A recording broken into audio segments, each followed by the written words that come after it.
জিরোমিও তার 22-6 পদে বলে, কেননা সদাপ্রভু জিহুদার রাজকুলের বিষয়ে এই কথা কহেন, তুমি আমার কাছে গিলিয়দ ও লিবানন সিংহ, কিন্তু অবশ্য আমি তোমার প্রান্তর ও নিবাসীবিহীন নগর সমূহের সমান করিব।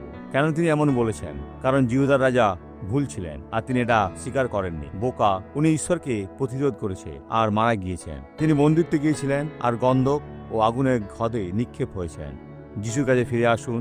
তিনি আপনাকে স্বর্গে নিয়ে যেতে চান আর চিরকাল নিজের পাশে রাখতে চান। উনি আপনার জন্য সেটা করবেন। এই সাক্ষ্যটি দেখুন। আমি পায়ের যন্ত্রণায় কষ্ট পাচ্ছিলাম, আমার বাম পায়ে। আপনার হাঁটুতে? হ্যাঁ, কতদিন? আসলে আমার পুরো পায়ে। পায়ে তো যন্ত্রণা ছিল। হ্যাঁ, প্রার্থনার আগে কিভাবে চলতেন? খুবই কষ্টকর ছিল, চলতে পারিনি। বোন, প্রার্থনার আগে কিভাবে চলতেন দেখান, আমাদের দেখান। এটা এইভাবে ছিল, খুব ধীরে। এইভাবে? এখন স্বাভাবিকভাবে চলুন, স্বাভাবিকভাবে। এটা দেখুন, দেখুন, দেখুন। বোন, হচ্ছে। এখন দৌড়ান। বোন, আপনি এখন দৌড়াতে পারেন। আপনি দৌড়াচ্ছেন। ও হালেলুইয়া।